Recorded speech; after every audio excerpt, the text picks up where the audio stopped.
നമ്മളെല്ലാം ഓരോ ദിവസവും അപ്ഡേറ്റഡ് ആയിക്കൊണ്ടിരിക്കുമല്ലോ എല്ലാ കാര്യത്തിനും. അപ്പോൾ നമ്മൾ പഴയ കാര്യങ്ങളൊക്കെ അപ്ഡേറ്റ് ചെയ്യുന്നു, പുതിയതിലേക്ക് അപ്ഡേറ്റ് ചെയ്യുന്ന സമയത്ത് പഴയ കാര്യങ്ങളെല്ലാം മറക്കും. അപ്പം റിലേഷനും അങ്ങനെയൊക്കെ തന്നെയാണ്. കാരണം റിലേഷൻ അപ്ഡേറ്റഡ് അല്ലെന്നുണ്ടെങ്കിൽ അത് ഔട്ട്ഡേറ്റഡ് ആയി പോവുക തന്നെ ചെയ്യും. അങ്ങനെയാണ് പല കാര്യങ്ങളും പറഞ്ഞ ഒരുപാട് സ്നേഹിച്ച് പണ്ടൊക്കെ ഇവരുടെ സ്നേഹം കാണുമായിരുന്നു, ഭയങ്കര രസമായിരുന്നു. ഇപ്പോൾ അത് കണ്ടില്ലേ, പണ്ട് ഇങ്ങനെയൊക്കെ ആയിരുന്നു അവർ പറഞ്ഞിരുന്നൊക്കെ തോന്നുന്നു. അങ്ങനെയൊക്കെ പറയുന്ന ആൾക്കാരുടെ ഏറ്റവും വലിയൊരു പ്രശ്നം എന്താ പറയുക, അവരെ അപ്ഡേറ്റഡ് ആയില്ല, അവരുടെ സ്നേഹത്തിലൊന്നും അപ്ഡേറ്റഡ് ആയില്ല, ഒന്നിലും അപ്ഡേറ്റഡ് ആയില്ല. നമ്മൾ പണ്ട് കാലത്ത് കണ്ടുകൊണ്ടിരുന്ന ടി വിയിലാണോ ഇപ്പോൾ പടം കാണുന്നത്? അന്നത്തെ കാലം നമ്മൾ ഓർക്കുന്നത് ചിലപ്പോൾ ഇപ്പോഴത്തെ ഏറ്റവും നല്ല ടി വി, ഇപ്പോഴത്തെ പടം എന്ന് പറയുന്നത് നല്ല ക്ലാരിറ്റിയിലാണ് സിനിമ ടി വി എല്ലാം കാണുന്നത്, ടി വിക്കകത്ത് പടം കാണുന്നത് അല്ലയോ.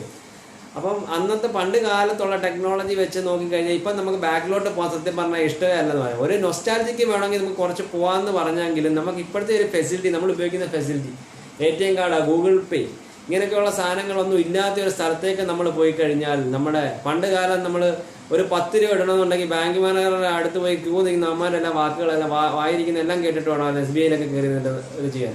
ഒരു 10 രൂപ ഇടണമെന്നുണ്ടെങ്കിൽ എടുക്കണമെന്നില്ല, അതിൻ്റെ അഹങ്കാരമൊക്കെ തീർത്തില്ലേ. അപ്പോൾ ആ ഒരു പഴയ കാലഘട്ടത്തിലോട്ട് പോയതെല്ലാം നമ്മൾ തിരിച്ച് റിട്ടേൺ ആലോചിക്കരുത്. അപ്പം നമ്മൾ എപ്പോഴും അപ്ഡേറ്റഡ് ആണ്. അപ്പം എല്ലാ കാര്യങ്ങളും അപ്ഡേറ്റഡ് അല്ലെങ്കിൽ ഔട്ട്ഡേറ്റഡ് ആയി പോകും. നമ്മൾ സ്നേഹമാണെങ്കിലും എന്ത് ബന്ധമാണെങ്കിലും ഔട്ട്ഡേറ്റഡ് ആയി പോവുക തന്നെ ചെയ്യും. അപ്പോൾ നമ്മൾ എപ്പോഴും അപ്ഡേറ്റഡ് ആയിക്കൊണ്ടിരിക്കുക, സ്നേഹത്തിലാണെങ്കിലും എന്ത് കാര്യത്തിലാണെങ്കിലും.